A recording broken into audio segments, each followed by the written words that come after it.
This weekend, James Gunn's new Superman film hit theaters, and it's pretty good. I thoroughly enjoyed the movie. I I had a good time with it.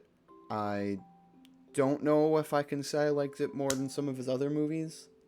Definitely not Guardians 3, but it's a good movie and it's a good start to the DCU.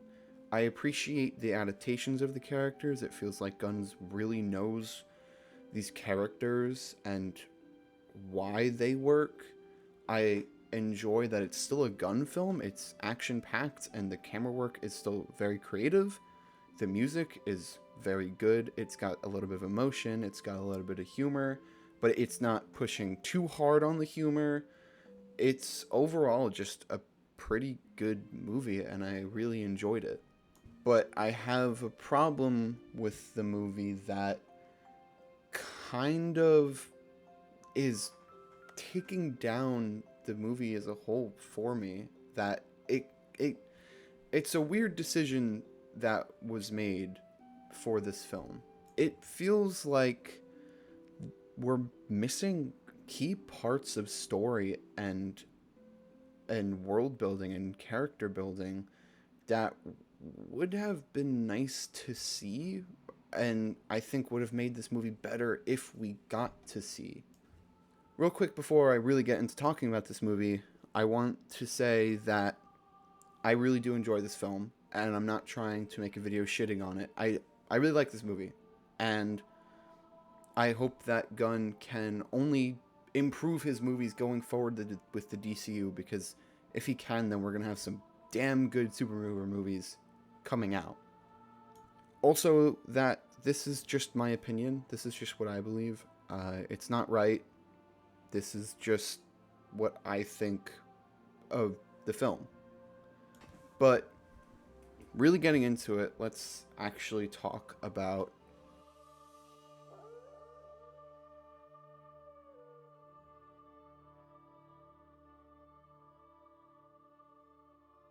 the film starts off with context about the worlds before the actual film starts. It's talking about how metahumans have been around for 300 years, and Superman has been a superhero for about 3 years at this point, which I don't have a problem with that. I actually don't have an issue with not showing Superman's origin story again. I don't think it's something that we need to see. I don't have a problem with being thrown into a world with superheroes already in it. I think that's kind of cool. I think it's something that we didn't get to see with the MCU, and I'm excited we're exploring that now.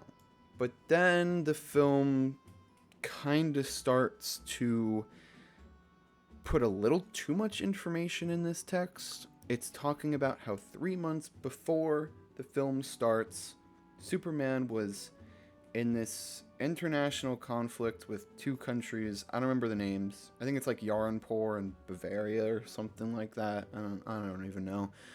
And that Superman, he had a very controversial um, involvement with that conflict, which is extraordinarily important to the story. But all right, then the film keeps going on with text, and it's saying how 3 minutes before the film starts, Superman lost his first battle.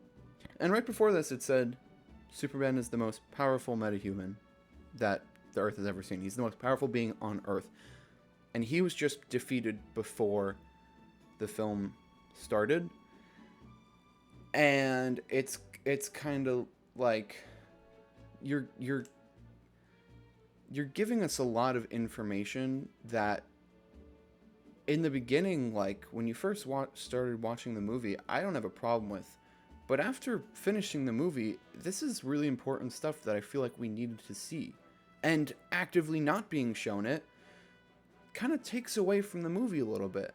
I understand James Gunn's thought process of not really wanting to overstuff this movie. It's already pretty long. It's like 2 hours, 10 minutes, something like that.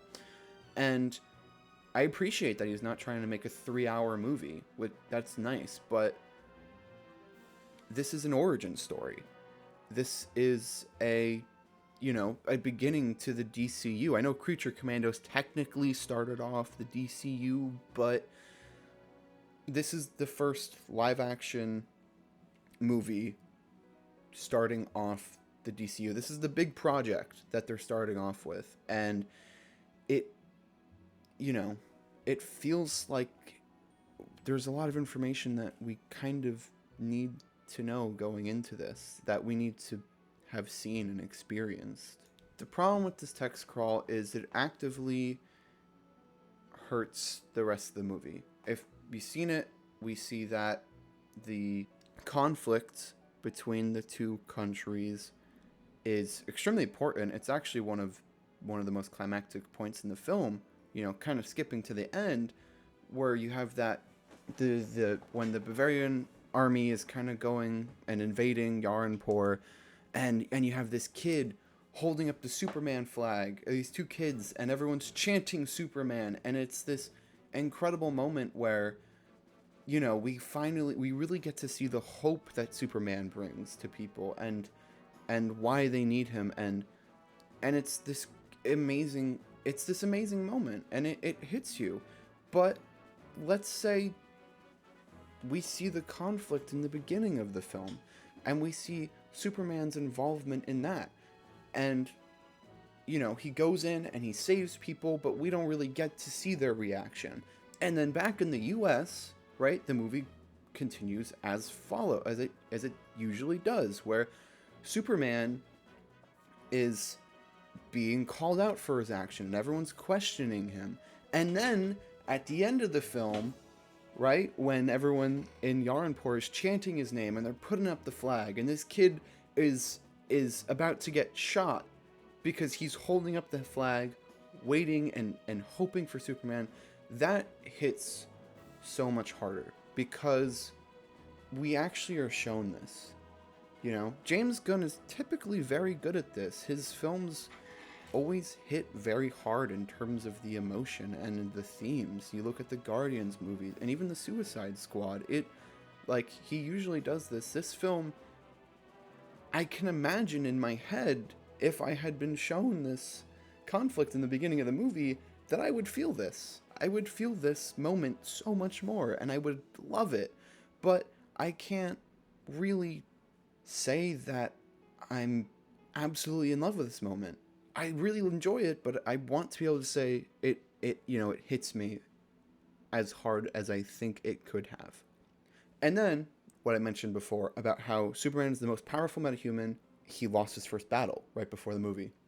The problem here is that we're never shown Superman being the most powerful metahuman. So, throughout the movie, Superman is kind of getting his ass kicked.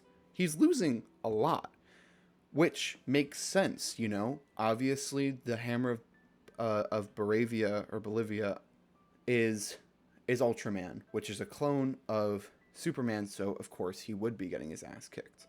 And that one girl, the engineer, you kind of see why she would be able to kill Superman in the end, because she's filling his lungs. And Lex Luthor is really smart, and we see that he's really smart, and he's not just using kryptonite to kill Superman.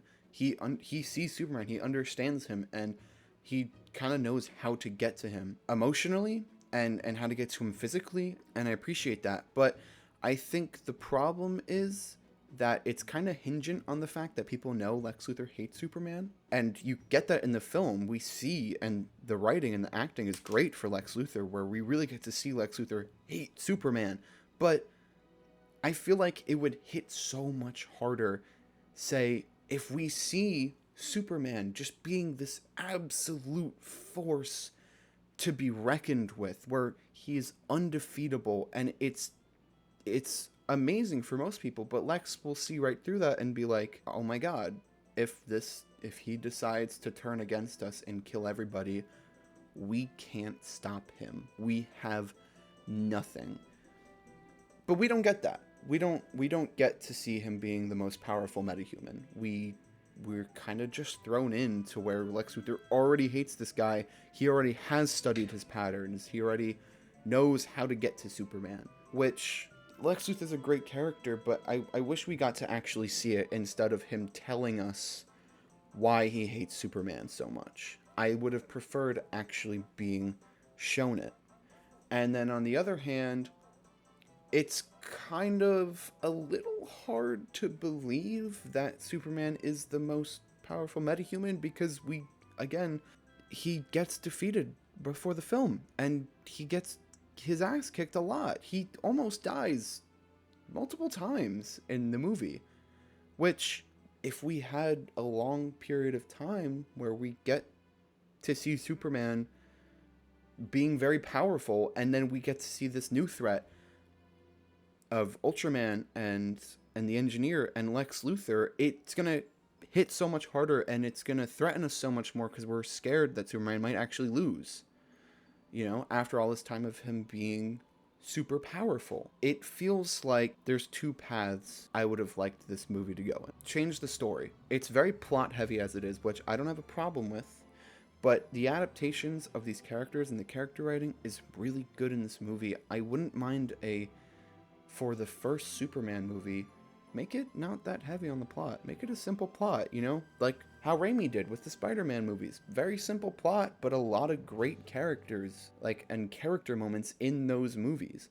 Maybe we start off with that, just introducing everybody to the world and to the characters. And then this movie is the sequel because we already know why Lex Luthor hates Superman. We already see him being the superhero. He's the most powerful one, you know, just being that guy. And in the first movie, we can have some of that conflict of Bolivia, Bavaria, and whatever the fuck it's called in Yarnpor, so that in the second one, we can kind of just carry off exactly where we are in the beginning of this film without the text crawl, and it's fine. The other path is taking this movie and just adding the text crawl as actual scenes in the movie. This movie would be so much longer, and you'd have to figure out a way to completely change the pacing and all of that. That'd be much more difficult, but that is another path I guess you technically could do. I really do enjoy this movie, and I want to like it more than I do because it's really good for what we get. I wish that we had gotten more to it, or maybe a different story that allows Gunn to really let the emotion sit and let these moments hit very hard, because in its current state it feels like a sequel to a movie that we're never gonna get to see. It feels like we're kind of robbed of the introductions to these characters. Even as it stands, the movie is very good. I really enjoy it. I'm super happy with it. I'm very excited for what James Gunn and Peter Safran are working on and what's coming next with the DCU, but right now, I really hope that the next movie feels like its own movie and its own story,